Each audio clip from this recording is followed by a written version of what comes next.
नई बढ़ोतरी के ठीक 3 दिन पहले शुक्रवार को ही केंद्र सरकार ने देश भर में पेट्रोल और डीजल के दोनों की कीमतों में 3-3 रुपए से ज्यादा का इजाफा किया था प्रति लीटर की दर से। उस बढ़ोतरी के बाद दिल्ली में पेट्रोल की कीमत 94 रुपए 77 पैसे से बढ़कर के 97 रुपए 77 पैसे हो गई थी और डीजल 87 रुपए 67 पैसे से बढ़कर 90 रुपए 67 पैसे हो गया था। अब एक बार फिर से दाम बढ़ जाने के बाद परेशानी बढ़ रही है। हर खासवाम इससे प्रभावित हो रहा है। उधर दूध के दाम बढ़ गए, पेट्रोल डीजल पर दाम बढ़ेंगे तो और भी चीज़ों पर इसका असर पड़ेगा। गैस के दाम भी बढ़ाए गए थे, सीएनजी पर भी 2 रुपये बढ़ा दिए गए थे।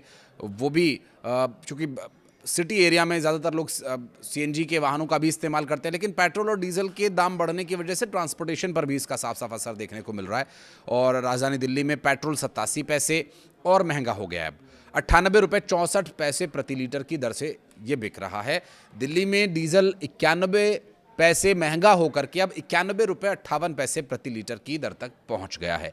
राजधानी दिल्ली का उदाहरण मैं इसलिए दे रहा हूं क्योंकि जो सबसे पहले दाम प्रभावी होते हैं वो दिल्ली में सूचना मिलते ही, और उसी के अनुसार ज़्यादातर जो देश के अलग अलग राज्य हैं उसमें कीमतों का अंदाज़ा भी इस बात से लगा सकते हैं। राजधानी दिल्ली के अलावा देश के अन्य प्रमुख महानगरों में भी पेट्रोल और डीजल के दामों में उछाल आया है। मायानगरी मुंबई की बात करें तो पेट्रोल की कीमत में 91 रुपये जब बढ़ाए गए तो 107 रुपये 59 पैसे प्रति लीटर की दर से यहाँ पर दाम हो गया। तो डीजल 94 पैसे महंगा हुआ है तो 94 रुपये 8 पैसे प्रति लीटर अब ये मिल रहा है। कोलकाता में पेट्रोल के दाम सबसे ज़्यादा 96 पैसे बढ़े हैं और यहाँ 109 रुपये 70 पैसे प्रति लीटर की दर से मिल रहा है। डीजल 94 पैसे बढ़ा तो 96 रुपये 7 पैसे इसका दाम प्रति लीटर के हिसाब से हो गया। चेन्नई की बात करें तो यहाँ पेट्रोल 82 पैसे महंगा होकर के 104 रुपये 49 पैसे और डीजल 86 पैसे महंगा होकर के 96 रुपये 11 पैसे प्रति लीटर की दर से अब महंगा हो गया है। पेट्रोल और डीजल के दाम में इस तरह लगातार बढ़ोतरी के चलते जो लोग जब सवाल करते हैं कि ऐसा क्यों हो रहा है, ये दाम क्यों बढ़ रहे हैं, पेट्रोल और डीजल के दाम बढ़ेंगे तो आम लोगों को परेशानी का सामना करना पड़ेगा। दरअसल कारण ये बताया जा रहा है कि पश्चिम एशिया के देशों में चल रहा संघर्ष, युद्ध के कारण दुनिया भर में जो ऊर्जा का एक बहुत बड़ा संकट खड़ा हो गया, ये उसी संकट का परिणाम है। क्योंकि हम ज़्यादातर जो अपना तेल है वो बाहरी देशों से ही खरीदते हैं। भारत में तेल के लिए कोई ऐसा हमारे पास सोर्स नहीं है जिससे हम तेल निकाल सकें, तो इसलिए हमें ख़रीदना पड़ता है। और क्रूड ऑयल जो हम ख़रीदते हैं, ऐसा नहीं है कि पेट्रोल ख़रीद लिया, डीजल ख़रीद लिया, हम क्रूड ऑयल ख़रीदते हैं और उसे रिफ़ाइन किया जाता है भारत में लाकर ही। जैसे मथुरा में एक रिफ़ाइनरी है, इस तरह से देश के अन्य अन्य जगहों पर रिफ़ाइनरीज़ हैं और वहाँ पर जा कर के इन्हें रिफ़ाइन किया जाता है, जिससे करीब 12-13 तरह के ईंधन अलग अलग प्राप्त होते हैं और अलग अलग महत्वपूर्ण वस्तुएं उससे तत्व हम निकालते हैं, जिसमें पेट्रोल है, डीजल है।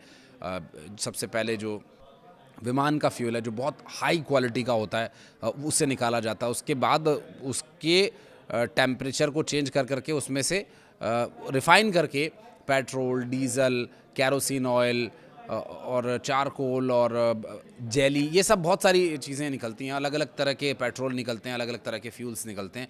तो क्रूड ऑयल जो है वो प्रति बैरल की दर से ख़रीदा जाता है और प्रति बैरल की दर में दाम में इजाफा हो जाने की वजह से काफ़ी समस्या उत्पन्न हो रही है।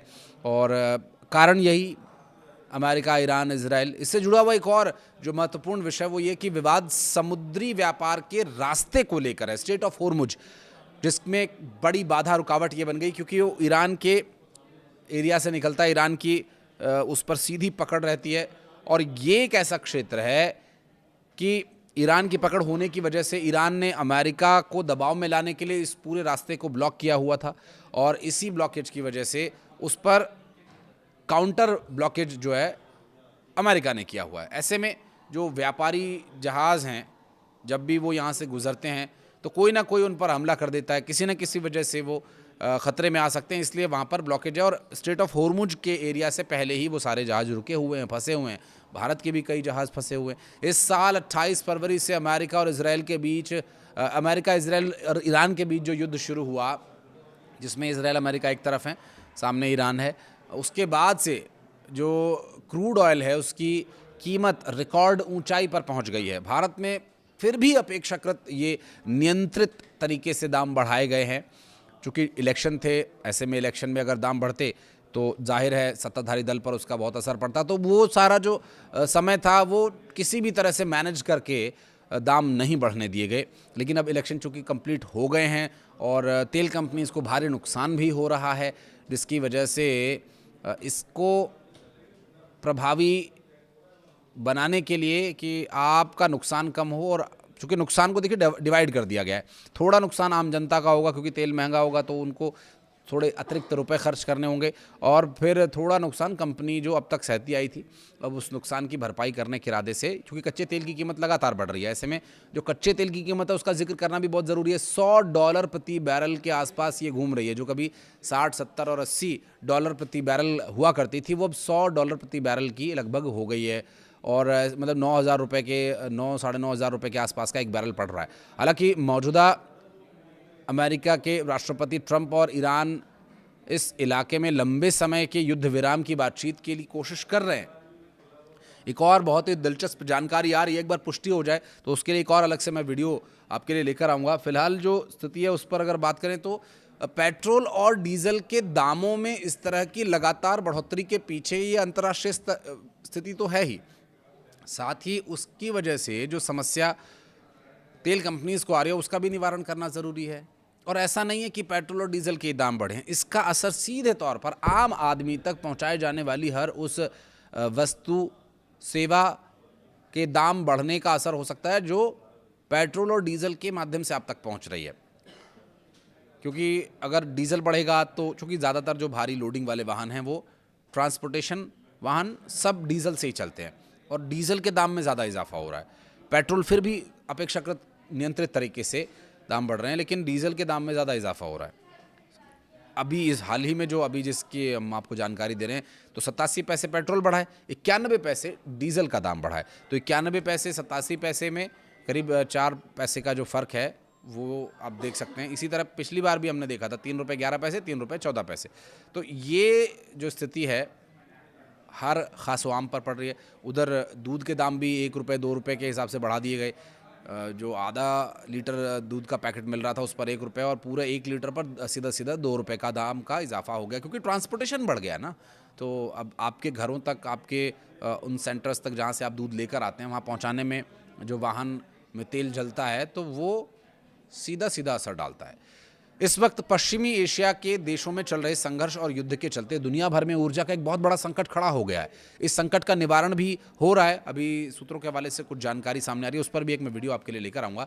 लेकिन इस विवाद की वजह से समुद्री व्यापार मार्ग जो है काफ़ी महत्वपूर्ण रुकावट यहाँ पर जो उसको हटाना ज़रूरी है। ये स्ट्रेट ऑफ हॉर्मुज की मैं बात कर रहा हूँ। इस साल 28 फरवरी से अमेरिका और इजराइल ईरान के बीच चल रहा संघर्ष एक बड़ी समस्या का कारण बना हुआ है। हालांकि कोशिश ये हो रही है कि किसी तरह से इस युद्ध को रोका जाए, और कुछ लेकिन सवाल ये है कि जब सब कुछ सामान्य होगा, तेल की आपूर्ति बहाल होगी, ठीक तरीके से तेल मिलेगा, तो क्या इसके दाम घटाए भी जाएंगे? पेट्रोलियम मंत्रालय के अनुसार इस बढ़ोतरी के बाद कंपनीज को दैनिक घाटा करीब 25% कम होकर के 750 करोड़ रुपए रह गया। पहले ये लगभग 1,000 करोड़ तक पहुंच गया था। पेट्रोलियम एवं प्राकृतिक गैसेस मंत्रालय के संयुक्त सचिव सुजाता शर्मा के मुताबिक तेल कंपनीज को घाटे की भरपाई के लिए किसी राहत पैकेज या सब्सिडी पर विचार नहीं किया जा रहा है। ईरान युद्ध के कारण कच्चे तेल की कीमतों में तेजी से उछाल आया, और इसके बावजूद सरकारी कंपनीज 15 मई तक पेट्रोल और डीजल को पुराने दामों पर ही बेचती रहीं। और इस स्थिति में कुछ समय तक भारतीयों को राहत तो मिली, लेकिन ये राहत ज़्यादा लंबी नहीं थी। आगे आने वाले वक्त में राहत मिलेगी या नहीं मिलेगी ये देखना महत्वपूर्ण होगा। इस पर एक और डिटेल्ड वीडियो मैं आपके लिए लेकर आऊँगा। इस वीडियो को यहाँ तक देखने के लिए बहुत धन्यवाद। कुछ कहना चाहें तो कमेंट सेक्शन में बताइएगा।